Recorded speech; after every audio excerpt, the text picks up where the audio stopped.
Bonjour, bonjour à tous. Merci de nous recevoir chez vous pour partager ce moment avec vous. La semaine dernière, donc, nous avons abordé les vœux pris par un moine dans la tradition du Mahayana ainsi que les règles de vie à respecter dans un monastère. Nous continuons aujourd'hui avec Roland Reich, cette découverte de la vie monastique. D'une part, car souvent les moines de la tradition zen mènent une vie sociale très active, et d'autre part, car certains de ces vœux, certaines de ces règles peuvent être également mises en pratique par tout laïc qui souhaite évoluer et progresser sur la voie spirituelle. Roland Reich, bonjour. Bonjour. Alors, vous êtes moine zen.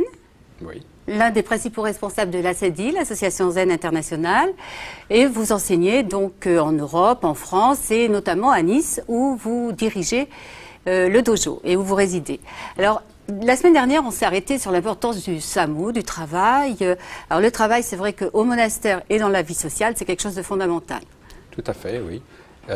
D'abord, pour l'équilibre même du pratiquant, seulement méditer risquerait d'être trop détaché des phénomènes de la vie concrète et de la vie avec les autres, alors que dans le travail, il y a immédiatement une implication à la fois dans une tâche collective et en même temps la nécessité d'être totalement attentif à chacun de ses gestes, d'être présent à ce que l'on fait, et surtout, dans un SAMU, dans un monastère, c'est le non-choix de l'activité qui est très important.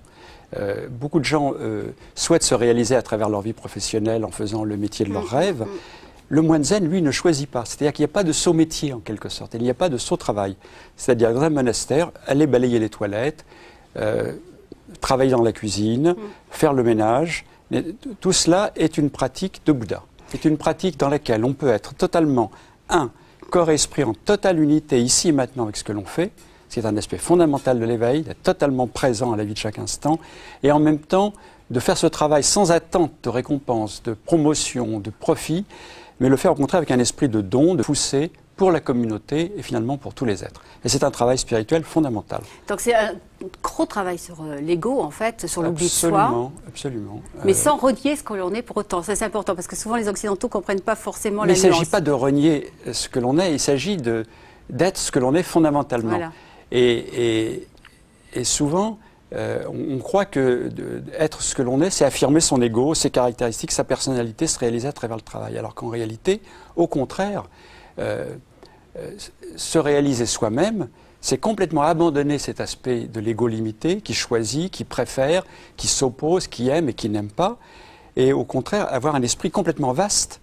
C'est un des aspects fondamentaux d'ailleurs de la fonction de Tenzo dans un monastère, qui est de réaliser cet esprit vaste, c'est-à-dire l'esprit au-delà du choix, qui aborde avec équanimité toute tâche, toute personne, toute action, tout objet, et traite chaque chose avec le même respect, que ce soit un champignon, un grain de riz, un mets succulent à préparer, que l'on s'adresse à quelqu'un qui a une fonction subalterne ou que l'on s'adresse au chef du temple, être vraiment dans cet esprit de non-discrimination. Voilà, il y a une égalité en fait. Voilà, et c'est là qu'on se réalise soi-même véritablement, fondamentalement, beaucoup plus qu'à suivre ses propres préférences. Alors comment ça se passe pour un moine qui a choisi aussi de vivre dans la société et qui se trouve confronté en permanence au désir, à la société de consommation, à toutes ces choses-là finalement qui font la vie. On peut être confronté aux objets de désir, on n'est pas obligé de les suivre. On peut être sollicité par toutes sortes d'affiches plus ou moins érotiques sans devenir obsédé sexuel. Oui. On peut être dans une société où beaucoup de gens sont avides de faire fortune et faire son travail avec un esprit de désintéressement, non pas de refuser tout salaire ou toute rémunération, bien au contraire, avoir un salaire juste pour ce que l'on fait, voilà, mais que ça ne soit pas le moteur de notre action. Le moteur de notre action, c'est vraiment l'accomplissement spirituel qui se réalise à travers le fait de donner son attention à ce que l'on fait et de le dédier aux autres. Alors, une chose, c'est que quand on fait ça, on est en réalité dans une efficacité maximum par rapport au travail, même dans une société commerciale, car il se crée autour de soi une ambiance de coopération, de sympathie, avec toutes les personnes qui sont partie prenante à l'activité économique dans laquelle on est. Je crois que j'ai déjà eu l'occasion d'en parler d'ailleurs. Donc plutôt un regard bienveillant en fait sur la personne qui pratique comme ça, y compris dans le travail, qu'un rejet. Oui, absolument. Et puis encore une fois, être dans le monde ne signifie pas suivre les valeurs erronées du monde. Au contraire, c'est d'y être en témoignant qu'il y a une autre manière d'être possible dans l'activité professionnelle, dans la vie sociale, sans la fuir pour autant. C'est éviter cette alternative de où on est dans le monde et on partage les illusions du monde, où on s'en retire et on regarde le monde avec du haut de sa hauteur spirituelle, avec un certain dédain, ce qui est le contraire de la pratique de la voie. Alors, dans le temple, au monastère, chaque instant est dédié à la pratique. Et en préparant cette émission, vous m'avez dit c'est la même chose à l'extérieur, ça doit être la même chose à l'extérieur, y compris donc lorsqu'on mange, lorsqu'on va aux toilettes, lorsqu'on se lave, Absolument. etc. Oui, par exemple, lorsqu'on entre dans les toilettes, d'abord on change de chaussures. Alors là, c'est vraiment pour respecter les lieux dans lesquels on marche. On ne va pas avec les mêmes chaussures dans les toilettes. On entre, on fait gâchot et on met un bâton d'encens. Gâchot étant le salut. Le salut. Ça veut dire vraiment être un avec soi-même et un avec le lieu et un avec ce que l'on fait. Et ensuite, faire ses besoins, mais comme une activité de pratique, c'est-à-dire avec concentration. On dit souvent pas faire à côté pour les hommes, à côté du trou, mais faire vraiment attention à ce que l'on fait. Laisser les lieux extrêmement propres. Et être vraiment même dans une bonne posture à ce moment-là. Et ça montre être bien là comme si on était... sur le safou. Oui, absolument. Ça montre bien qu'il n'y a pas de discrimination, justement, grâce à la pratique, et qu'il y a une espèce d'égalité. Les toilettes sont un dojo. Quand on va pour prendre un bain, c'est vraiment une cérémonie au Japon, dans un temple, c'est le soir, après le dîner. Eh bien, on va dans le Ofuro. Avant de prendre le bain, on se prosterne complètement en senpai, une prosternation. Ensuite, on enlève ses vêtements avec beaucoup de délicatesse, on les range bien, on fait attention de ne pas déranger les autres. Et ensuite, on va prendre son bain, et quand on se douche, on se douche avec une écuelle, on fait attention de ne pas gaspiller l'eau, on fait attention de ne pas salir l'eau du bain parce que d'autres viennent se plonger dans la même eau. Alors justement, il y a tout un aspect de respect de toute chose. La moindre goutte d'eau, les gens qui sont autour de nous en train de faire leurs ablutions, etc. Ce sens du respect dans ce monde où il y a de plus en plus d'incivilité, de violence et d'irrespect, c'est fondamental de le pratiquer dans toutes les petites choses de la vie quotidienne. Donc c'est à la fois beaucoup d'exigences par rapport à la discipline, l'extérieur mais aussi l'intérieur. Il n'y a pas de différence entre voilà. L'intérieur et l'extérieur se correspondent sans arrêt. C'est ça qu'il faut bien faire comprendre. Absolument. Parce que c'est des gens qui ne comprennent pas souvent que c'est la même chose. Et l'importance de la propreté, donc, etc. et de l'ordre, je suppose. De l'ordre. Dans un monastère, tout doit être, notamment dans la cuisine, c'est un des préceptes du tenzo, du cuisinier, donc. Chaque chose doit être à sa place. D'abord, ça évite de perdre du temps, ça permet de travailler avec un esprit harmonieux, car quand tout est harmonieux autour de soi, l'esprit aussi devient harmonieux. Si on entreprend un travail, si on s'installe à son bureau pour faire un travail et qu'on a des papiers partout, qu'on met un quart d'heure avant de trouver le document qu'on cherche, on ne peut pas travailler d'une bonne manière. Donc, en chaque chose, mettre chaque chose à sa place, c'est vraiment la pratique de la voie. Mais on nous traite de maniaque quand c'est comme ça. Non, parce que maniaque, c'est pathologique. Maniaque, c'est la personne qui est attachée. C'est-à-dire que si le stylo, au lieu d'être là, il est là, il va s'énerver. Non, ça ne va pas jusque-là. Simplement de l'ordre, de l'harmonie, mais sans attachement. C'est très fondamental. Toutes les règles dont on parle, si on s'y attache, ne sont plus une pratique d'éveil, ne sont plus un facteur d'évolution spirituelle, mais au contraire renferment l'esprit dans une prison étroite où on croit être dans la voie parce que l'on applique parfaitement des règles. Et à ce moment-là, ça devient une pratique d'un zen militaire qui n'est pas la voie du Bouddha, qui est une illusion totale. Roland, donc l'intérêt de passer de la vie monastique comme ça à la vie laïque, c'est que finalement, on apprend le lâcher-prise, la non-saisie, le non-attachement, etc. Mais on sait que certains moines peuvent être mariés. Alors l'attachement dans ces conditions, qu'est-ce qu'on en fait? Eh bien, il y a de bons attachements. Non, mais par exemple, l'attachement, c'est fondamental quand on fait des enfants. Si un père ou une mère n'est pas attaché à son enfant, l'enfant ne peut pas survivre, ne peut pas se développer. Donc, il y a un bon attachement qui n'est pas un attachement égoïste, mais qui est un amour vraiment porté à un être qui a besoin de cet amour pour se développer. Et à ce moment-là, ce n'est pas de l'attachement, c'est un amour généreux, un amour bienveillant, de don, de prendre soin de l'autre. Et ce n'est même plus l'attachement.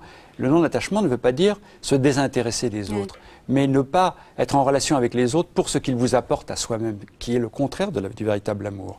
Donc on peut tout à fait mener une vie de famille en étant moine, parce que la vie de famille, c'est véritablement l'occasion de pratiquer le don, la vigilance, l'attention à l'autre, la générosité, prendre soin de toute la famille, c'est une pratique de moine. D'ailleurs, une des principales qualités du tenzo, du chef de cuisine dans un monastère, c'est l'esprit, on appelle ça le roshin, c'est-à-dire l'esprit parental, l'esprit d'une mère pour ses enfants. Il doit traiter tous les êtres, et même les objets, même les casseroles, toute chose, même un grain de riz, comme la chose la plus précieuse, comme la prunelle de ses yeux. Et pour désigner cet esprit, on dit que c'est l'esprit parental. Donc l'esprit parental, c'est l'esprit du moine. Ouais.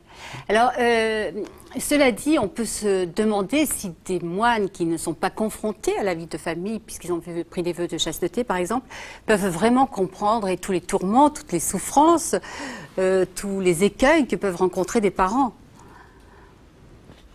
Oui, c'est vrai. C'est une des raisons pour lesquelles nous pensons, dans l'esprit du bouddhisme Mahayana, que même si on prend des vœux de chasteté, il vaut mieux que ce soit des vœux temporaires, pendant lesquels on va être vraiment chaste, par exemple le temps d'une séchine ou le temps d'une vie dans un monastère pendant 3 mois, 6 mois, 1 an, et puis, mais qu'on connaisse aussi ce que c'est que le désir sexuel, l'attachement sexuel, ne serait-ce que pour comprendre les autres, Bien sûr. mais aussi pour comprendre comment ça peut devenir des sources de souffrance, autant que d'épanouissement. Le Bouddha, d'ailleurs, disait qu'un moine doit comprendre réellement le désir et le plaisir sexuel. Sinon, il ne peut pas comprendre à la fois comment ils peuvent être un danger, exactement, et comment aussi ils peuvent être, si on est un disciple laïque, mais suivant les préceptes du Bouddha, une occasion de manifester son amour. Alors, il faut rappeler que le Bouddha a été marié et qu'il a eu un enfant.